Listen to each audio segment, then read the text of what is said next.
اللي يحرك الكون يا اخويا راك ما فهمتوش. المخزن راه هو اللي يحرك في العالم كامل يا راجل اللي يحرك الكون راه كاين دول كبار. لا هو الجوكر يلعب بينا كيما يحب وحنا واقفين نتفرج. رجاء يا جماعه خلونا نفهموا بعض. مرحبا بكم كاملين في هذا الفيديو اللي غادي يكون قصير، وغادي نشوفوا فيه ردة فعل الإعلام الجزائري والصحافة الجزائرية بطبيعة الحال على قرار مجلس الأمن بالتصويت الشامل والاكتساح الشامل لصالح المغرب بتأييد الحكم الذاتي. وسيتم بطبيعة الحال المغرب تقديم ملف مفصل ومجزأ في طريقة الحكم الذاتي في الصحراء المغربية بطبيعة الحال. وكما كنعرفوا بأن الحكم الذاتي يعني الراية مغربية، ويعني العملة مغربية، ويعني النشيد الوطني، ويعني الأمن الوطني، كل شيء وطني سوى تسيير الشؤون مثلا كالتعليم والصحة. يعني غادي يكون عندهم برلمان منفصل عن البرلمان ديالنا حنايا بطبيعة الحال. هذا هو الحكم الذاتي كحكم كاتالونيا في إسبانيا مثلا بطبيعة الحال. هذا الإعلام ونرجعوا من بعد ونعلقوا. الغربية هي أراضي مغربية. هذه الحاجة أراضي مغربية، هادشي اللي كيقولوا هما عارفين هادشي هذا بأنها أراضي مغربية. خططت لها باين باللي التخطيط كما نعرفوا المغاركه مع من يخططوا مع ما اسموهمش بلدان ما اسموهمش كاين صهيوني كيكونوا مباشرين التخطيط تاعهم. دابا حنايا تخطيط مع الكيان الصهيوني واللي خلانا يعترفونا بالمغربيه الصحراء.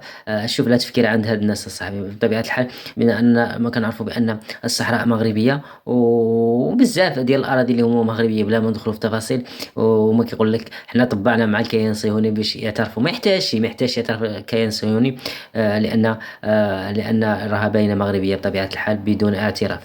هذا تخطيط مدبر اللي زعزعت زعما في السياسه تاعنا. نظن هذه الحاجه ما يحجز لهم على خير. وحنا كما نقولوا السياده ديالنا عندهم مواقف، والشعب الجزائري كي تكون امر كما هذا راح نكونوا متحدين كاع كجزائريين، باسكو راح تمس هذه الحاجه حاجه تاع وقد تحد مع بعضكم عاوتاني تما وشوفوا شي بلان اخر خرجوا لبعضكم.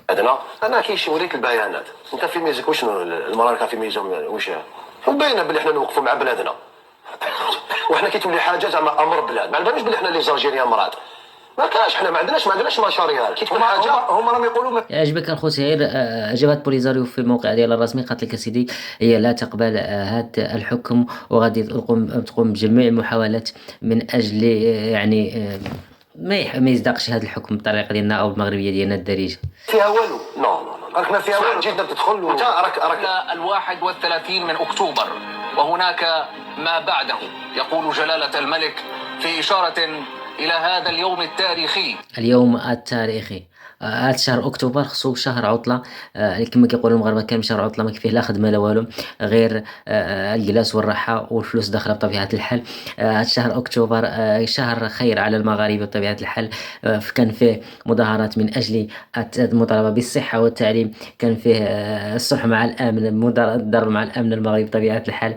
كان كان فيه يعني فوز المغرب بكأس العالم للشباب، كان فيه الحدث التاريخي والأهم للمغاربة اللي دوز 50 سنة من النقاش والمعاناة. الحمد لله تم حل هذا المشكل، وهذا الشهر هو شهر مبارك على المغاربة الذي وضع فيه مجلس الأمن نظارة الحكم الذاتي وهو ينظر إلى ملف الصحراء المغربية. هذا صنع دبلوماسية ملكية متأنية. داكشي اللي كاين الخوت متأنية ثابتة نحو مغرب موحد، مغرب قوي اقتصاديا، حكيمة متبصرة طموحة وصارمة. هادشي اللي كاين. او مهم عاش الملك الخوت الله الوطن الملك بطبيعة الحال، والمغرب في صحراء والصحراء في مغربها حتى يرث الله أرضا ومن عليها. أفريقيا مهد الإنسانية ستبقى دوما قادر على هذا الخوت وزير ديال كوبا. سمع شنو كيقول وراه مع الجزائر ومع البوليزاريو. التعويل على كوبا ودعمها ودعم الشعب الكوبي، وندعم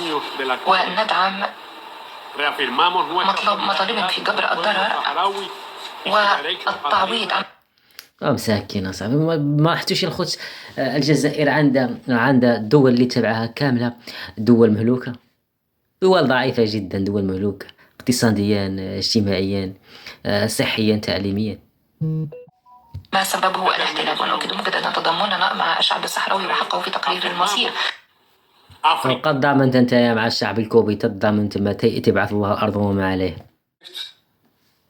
أن أهاتف زميلي في المعركة ناصر بوريطة. ناصر بوريطة.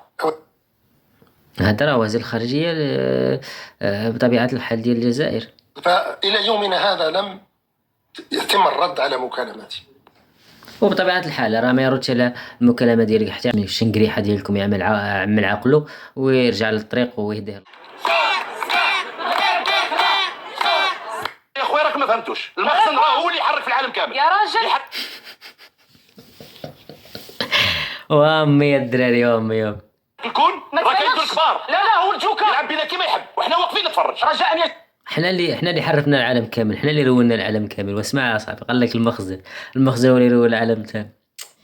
ناري هاد الناس صاحبي. ونتمنى الله يهديهم، الله دابا يهديهم الله، بان الصحراء حسمت للمغرب بشكل نهائي. ونتمنى يهديهم الله ويرجعوا للطريق، او يبقاو يشوفوا في المغاربه بواحد النظره اللي هي زوينه كما كنشوفوهم حنايا بطبيعه الحال، وحيدوا هاد الحماق ديالهم وهاد التفاهه ديالهم وهاد التسطيه ديالهم. ما كنقصدش الشعب الجزائري، كنقصد الاعلام الجزائري، كنهضر على الاعلام الجزائري ويهديهم الله شويه. راهم خلاو الاعلام الاخر، الاعلام العربي والاجنبي يضحك عليهم هاد الاعلاميين ديال الجزائر. الله يهديهم وصافي. اسمع اش كيقول هذا عاود. جماعة خلونا نفهموا بعض بهدوء. انا نقول لك الحق، المغرب راهو يتامر على الكون كامل ويدير فينا التجارب ويتحكم في الزلازل حتى يا خويا. ناري والله حتى كيضحك. قال لك كثرة الهم كتضحك صح، والله كثرة الهم كتضحك. هادشي اللي كاين اخوت. المهم الحمد لله تم بطبيعة الحال، وبعد سنوات طويلة ومعاناة طويلة، باعتراف مجلس الأمن بسيادة المغرب كاملة على صحرائه، ودائما ديما مغرب والله الوطن الملك. لا كنت أول مرة أو كنت تبعتي فيديو حتى الله القدر لي واحد من العائلة ديالنا الصغيرة المتواضعة. السلام عليكم ورحمة الله وبركاته.